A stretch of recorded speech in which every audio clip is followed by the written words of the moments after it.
The Building Bridges initiative yesterday held its third campaign meeting in Mombasa. And that meeting, in my view, was a success because the people of the coastal people, through their elected leadership, presented what is really at the hearts of the people, of the coastal people, to the Building Bridges initiative team. But what really happened? Because most Kenyans had predicted that that event was going to be full of drama. And personally, I had predicted that Kenyans were going to witness drama during that event. But the drama which were witnessed there were very minimal. What really transpired? So today I want us to look at that Mombasa event. But before we look at it, if you're bumping on this video for the first time, I want you to just take a minute or two and hit the subscribe button so that next time we produce a video like this one, you get notified. Now back to the main issue. What really happened in Mombasa? Kenyans didn't witness drama as they had expected to witness. We saw Kipchumba Murkomen stealing the show in Mombasa. We witnessed Mohamed Jichupevu akibebwa juu ya umati hivi. We witnessed Moses Kuria being forced to stand when Raila Odinga was arriving. And I spoke to one of the organizers of this event, and he told me one thing, that one of their biggest headache when they were organizing this event was about heckling, because they didn't know how the crowd was going to react to certain people. And therefore, they were trying to do everything. They tried to do everything to ensure that there was no or very little heckling. And that's why certain politicians were not allowed to speak. But beyond that, there are also several other things which happened at that event. And I want us to look at some of them step by step. The first thing which happened was the arrival of Raila Amolo Odinga. The organizers wanted, because remember, we have people who've been calling Raila Odinga Mganga for the last 4 years. And these people were present in this event. And as a matter of fact, this is one of the events which was attended by unprecedented number of governors, senators, MPs, and MCs. And the number of Tanga Tanga MPs and senators and MCs were also sizable enough. So the organizers made sure that Raila Odinga arrived last. And if you are keen, there's one thing which was obvious. Ali Hassan Joho was at the podium before Raila Odinga arrived. In an ordinary circumstance, Hassan Joho would always arrive with Raila Odinga in the same vehicle. But because of those uncertainties, Hassan Joho was at the podium when Raila Odinga was arriving. And the idea of making sure Raila Odinga arrived at the venue much later. Remember, MPs, senators, governors arrived and they were at the venue kitambo sana. So the organizers wanted a situation where the allies of the deputy president were seated there, wakingoja baba. So people like Aisha Jumwa, people like Jichupevu, Moses Kuria arrived on time. But they had to wait for Raila Odinga to arrive. And basically the idea was to acknowledge that Raila Odinga is indeed their senior when it comes to politics. If you follow that event, the allies of the Tanga Tanga brigades came, but they tried to come late. They wanted to come almost the same time Raila Odinga was arriving. But Raila Odinga and his team ensured he stayed. And I watched Moses Kuria waiting for Raila Odinga to arrive. I watched Mohaji Jichupevu waiting for Raila Odinga to arrive. And when Raila Odinga arrived, the crowd erupted and everybody stood. Basically, that's what they wanted. And I was very keen on how Kipchumba Murkomen was going to react when Raila Odinga was arriving. If you are keen, before Raila Odinga arrived, Murkomen was very at ease. He was next to Awete and Orengo. And then there was Jichopevu here. He would talk with Awete, exchange pleasantries. He would talk with Orengo. But Jichopevu, I think, he was kind of disturbed. So that's how it was designed. And Raila Odinga arrived at the moment, and they stood up to receive Raila Odinga. And I think Moses Kuria realized that's what these people were trying to do. And what did he do? Moses Kuria refused to stand up when Raila Odinga was arriving. And you know what happened? The organizers had strategically placed the MCS from Nairobi. Because the MCS from Nairobi are serious. I mean, they are MCS, but they don't joke around when it comes to matters Raila Odinga. And these guys forced Moses Kuria to stand up. And Moses Kuria stood up. And Moses Kuria has actually complained that he was forced to stand up. So that was the first thing which happened. Raila Odinga's arrival was delayed strategically to make Team Tanga Tanga wait for Raila Odinga. That was psychological.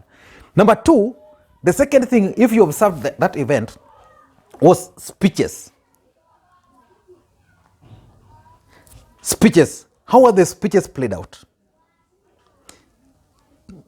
Anybody who watched that event realized that the moment Raila Odinga spoke, that was the end of the speech, of the speeches. The rest, after Raila, when Junet Mohammed and the Mvita member of parliament, Nasir, took over, basically it was now Tanga Tanga versus Keleweke supremacy battle at that event. And it was designed such a way, the speeches were designed in such a way that the coastal governors were going to present their views, which they did so well. I've never seen organized region like Coast. So they presented their views so well. So basically, that set the tempo. And then the governors were given chance to speak. Remember, the governors had actually met with Raila Odinga somewhere before. All of them were given chance to speak. And they spoke for not more than 2 or 3 minutes. They just greeted people, 1, 2, 3, then they were done. And people were very happy. And they passed their greetings, they endorsed the Building Bridges initiative. It was designed like that. After the governors, then Moses Wetangula was invited. And he addressed the gathering. Then Kipchumba Murkomen was invited. Remember, still there was that flow, purely BBI. So Kipchumba Murkomen was also given his space to tell the people of Coast whatever, or to tell Kenyans whatever he wanted to tell them. And I'm coming to Kipchumba Murkomen because it didn't fail. Then it went like that. Kalonzo Musyoka, James Orengo, who is the lawyer for Raila Odinga on this side. Remember, Kipchumba Murkomen is the lawyer for Ruto. Orengo spoke, handed over microphone to Joho. Then Joho spoke briefly, then handed over to Raila Odinga. And Raila Odinga spoke. If we, in ordinary circumstances, anytime Raila Odinga speaks and ends his speech, that's normally the end of the function. But it didn't happen in Mombasa. Raila Odinga spoke. Then the moment he ended his speech, then the program was now handed over back to the governor of the Kilifi governor, who then handed over the memorandum to Raila Odinga, because none of the committee members of the BBI were present. So that's how it was designed.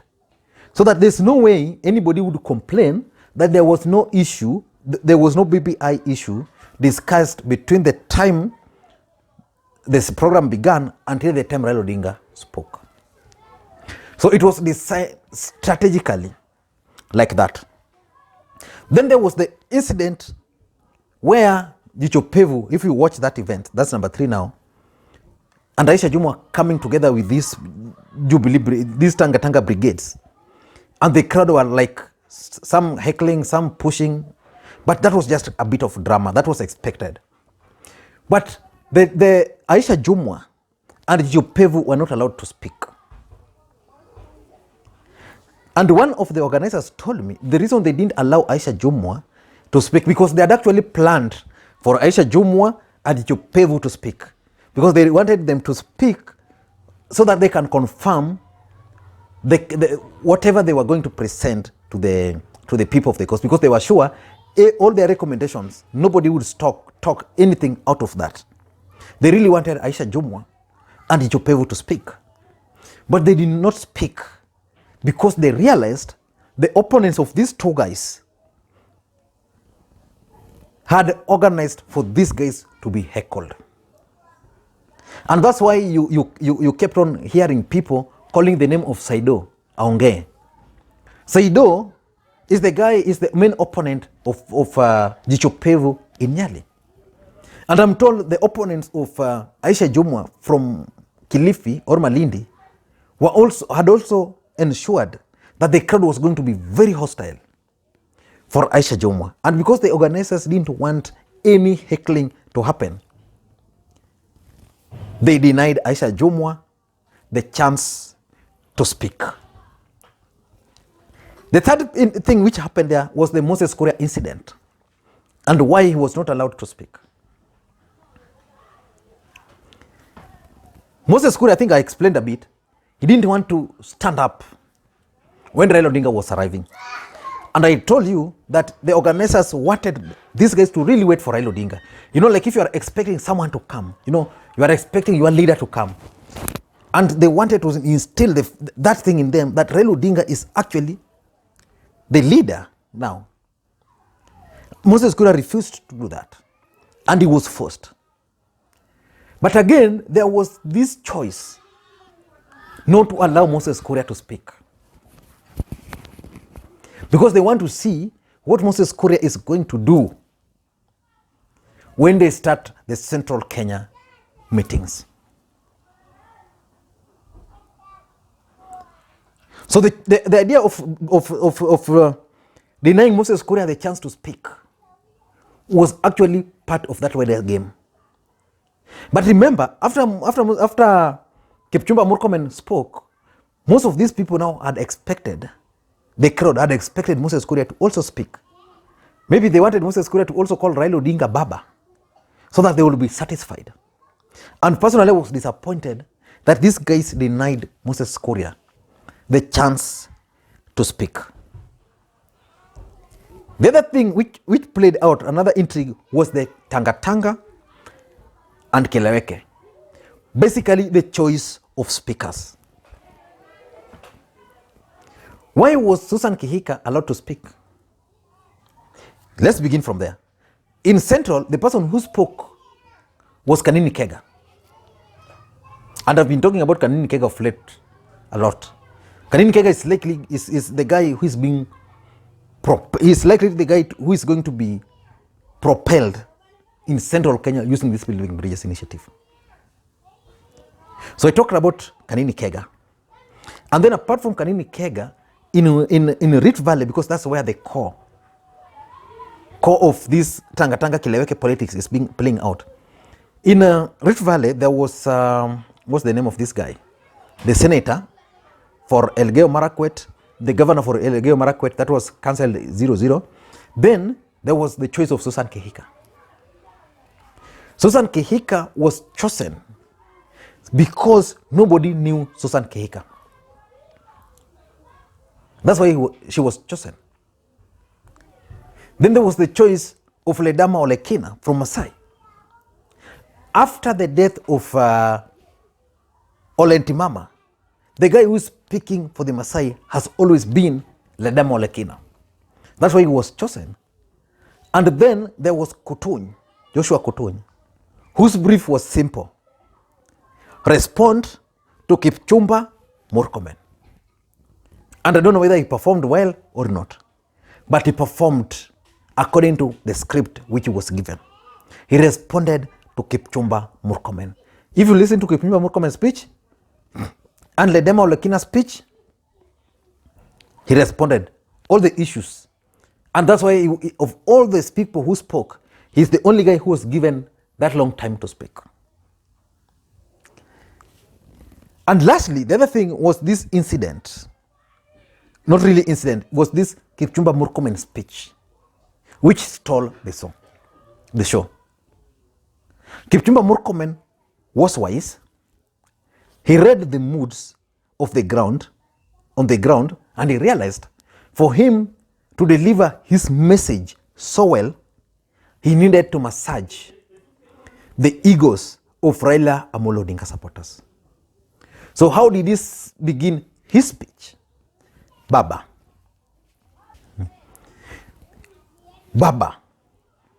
And that now connected him to the crowd. The crowd were now ready to listen to him. Then he continued again, Raila, Baba Raila, and he even confessed that hii kitu yeye ni mtu wa mkono. Yeah?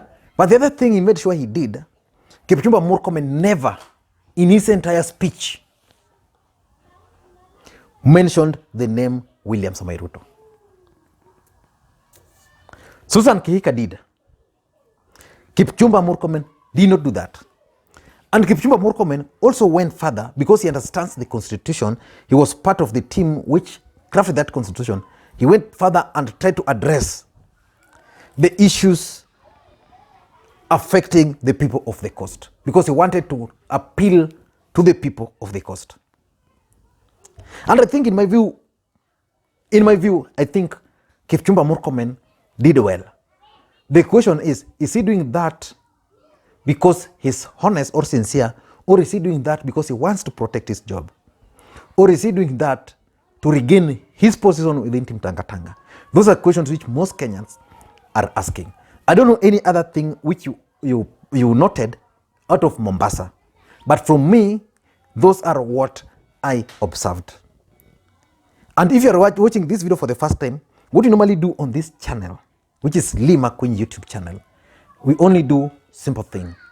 We analyze politics and then give them our perspective. And the best thing you can do is to hit the subscribe button so that anytime we produce a video like this one here, you get notified. And to the subscribers, I want to continue thanking you guys for your continued support. Without your support, this channel would not be where it is today. And I don't know whether I'll do another video today or maybe tomorrow, but I want to do a video on an incident which happened today. The Deputy President William Ruto and President Uhuru Kenyatta shared a platform today in Nairobi at the Milimani AIC Church for the first time since last year. And the president left the venue earlier. He excused himself. But in politics, things are normally designed to be like that.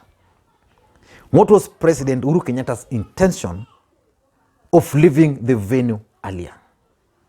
Those are questions which we are going to ask in our next video.